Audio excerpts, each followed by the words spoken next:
So, hello guys, what's up? It's me again, Alicia nyo, at nagbabalik ulit para sa ating panibagong video. So, mga minamahal, talaga nga namang medyo nakakapikon na. Itong si Senate President Chis Escudero, ang hirap mong ipaglaban, SP. Imagine nyo nung nakaraang araw, ito yung binitawang salita ni SP, ni Senate President. Yan talaga nga namang natuwa tayo dyan. At 'di ba, pinaghahanda niya na din po, mga minamahal, yung Senado sa impeachment trial ni Vice President Sara Duterte. Natuwa tayong lahat. Tapos, after niyang magsalita nun, ngayong araw, naglabas ng kalendaryo.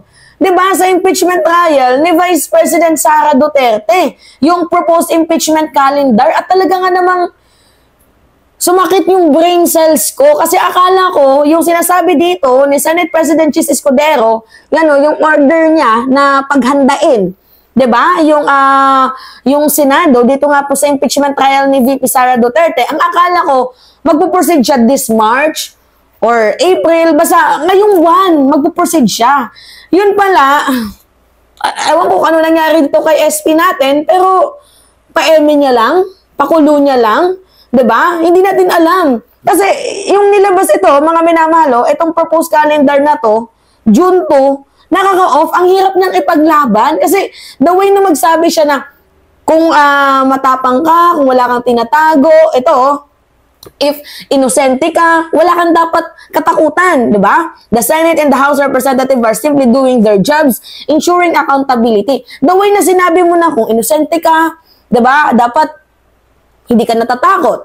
So, it means, pumapasok sa isip namin, okay, mayroon ng paghahamon dito sa Senate President Chis Escudero. Diba? Baka magpuproceed na. Kasi ito na nga diba? Mga minamahal, may paghahanda na.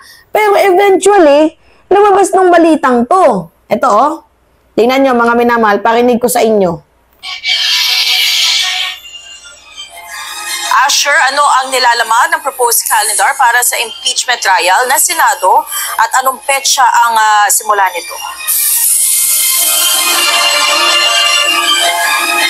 Monica, June 2, 2025 ang unang schedule na nakasaad sa panukalang kalendaryo para sa impeachment trial kay Vice President Sara Duterte na inilabas ni Senate President Francis Escudero. Layo nito na makapaghanda ang mga senador na uupong mga impeachment judge. Ngayon din ang nasasakdal.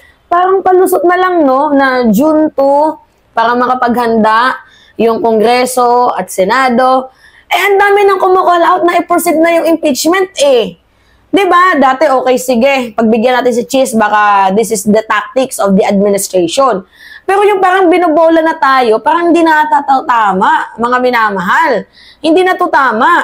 Diba? Yung sasabihin niya na, magpe-prepare na kayo. Tapos, naglabas ng kalendaryo, June 2 pa pala. Yung mga kongresista at ibang mga senador, ready na dito sa trials, sa impeachment laban kay VP Sara Duterte. Tapos, ang ipapalusot mo. Hindi para makapaghanda yung Senado, yung Kongreso. Lahat nga sila handa na Tingnan nyo Paano natin nasabing handa? Pakita ko to sa inyo. Itong balitang to. Nasaan na ba yun, mga minamahal? Ito. Nakikita niyan? Ano yung nakalagay dyan, mga minamahal? Zamora. Ito, magaling din to na kongresista, mga minamahal. A special session not needed for Senate to convene as impeachment court. Totoo, hindi na kailangan ng special na sesyon dahil forthwith nga. Agaran, shall forthwith. Kapag nandiyan na, kunyari may reklamo, mga minamahal, tapos natanggap na ng Senado, agad na dapat i-convene yan. Diba? Hindi na kailangan ng madami pang cheche-bureche kasi forthwith nga. No delay. Diba? Just proceed without any delay. Diba? Simulan na. Kaso, I don't know ano yung nangyari dito kay SP natin. Like parang siya na yung nagdedesisyon sa lahat. Diba? Dapat nga patawagin niya yung iba niyang mga senador, mag-usap-usap sila para nang nalilinawan siya, hindi yung siya lang yung nagdedesisyon mag-isa. Diba? Basahin natin dito. Balita yan, mga minamahal. Sabi dyan, a special session of congressman may not be needed for the Senate to convene itself as an impeachment court and start the trial of Vice President Sara Duterte. Prosecution Panel Member and San Juan City Representative Isabel Zamora. Yung tatay nito, magaling to na lawyer, mga minamahal. Magaling din na mambabatas.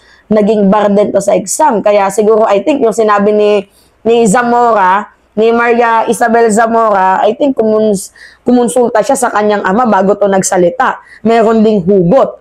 Diba? Forthwith, agaran yun, mga minamahal. According yan dito sa tingnan nyo ito din yung sinabi ni Coco Pimentel. Kaya nga medyo, may lamat si Pimentel at itong si Quezon ano sabi dito ni Pimentel?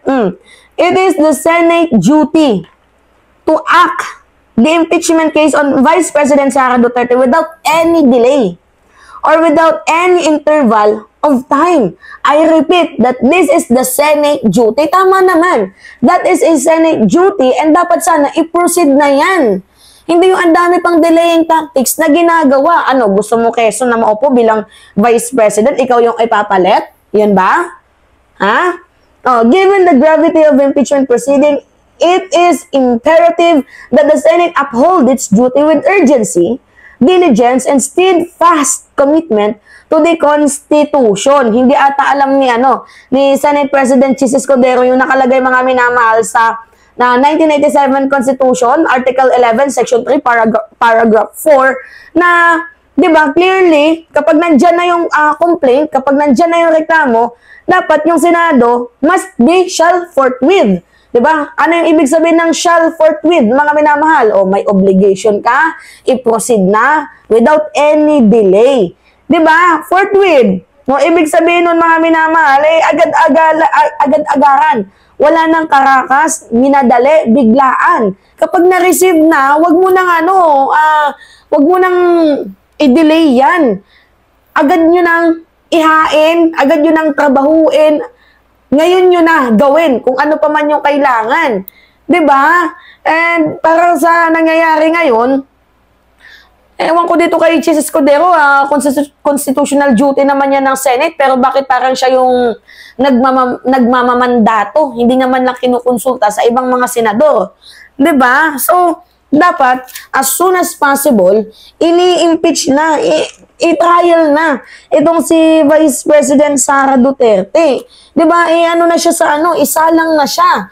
Huwag nang patagalin. Diba, huwag nang i-delay. Ngayon na, dapat ma-impeach na itong si VP Sara Duterte.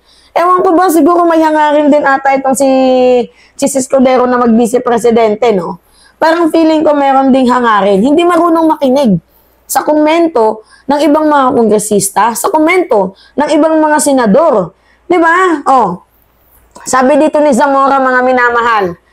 Sabi niya dito ng San Juan City, in a statement, Zamora said, the Senate does not need to request a special session from the President Marcos as the legislative body was already an impeachment court at the moment it received the article of impeachment from the House of Representatives. So ano ba yung gustong i-highlight ni Chis Escudero dito, mga minamahal? Di ba kagaya nga nasabi ko, ang dami na nga nagsabi na kailangan i-impeach na itong si Sara Duterte. Bakit naglabas ka pa ng proposed calendar na parang dinidelay mo? Continue tayo sa sinabi ko kanina. Di ba sabi ko sa inyo, madaming sumusuporta, kabilang na itong si Zamora. At gayon din ang nasasakdal na si Vice President Sara Duterte at ang mga tatayong prosecutor sa paglilitis.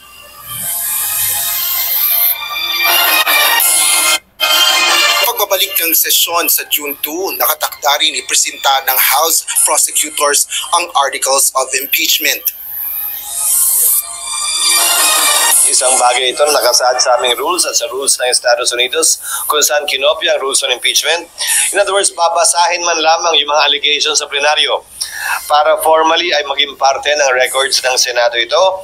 Approval ng rules dapat magawa na rin namin ng June 2. Again, more or less, depende kung gaano kahaba ang debate.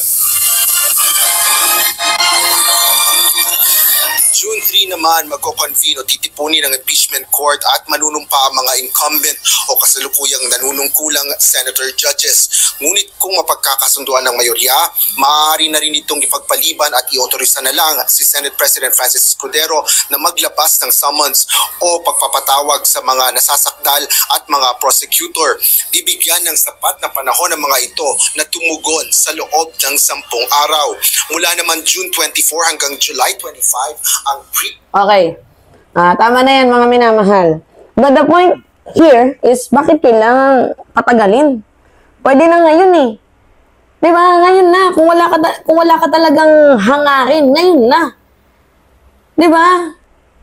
Masyadong halata itong si Senate President natin. Ewan ko ba, nakakapiko na din. Ang hirap mong ipaglaban. Dati pinapagtanggol pa kita, pero ngayon, parang senseless na kung ipaglaban pa kita. Kasi medyo na-off lang ako sa sinabi ni SP. Ang sabi niya, kung wala namang kasalanan itong si Sara Duterte, hindi siya dapat matakot. At pinapag-prepare niya na yung Senado for impeachment trial. And then later on, maglalabas ng kalendaryo na ganitong petsa. Ano ba yan? Delaying tactics to, mga minamahal. Ano ba? Bayad ba ng mga Duterte? Itong si Quezon? We do not know. Anyway, mga minamahal, yun po. Pahingin lang po ako ng comments, likes, and share. It's me again, Alicia nyo, at nagbabalik ulit para sa ating panibagong video.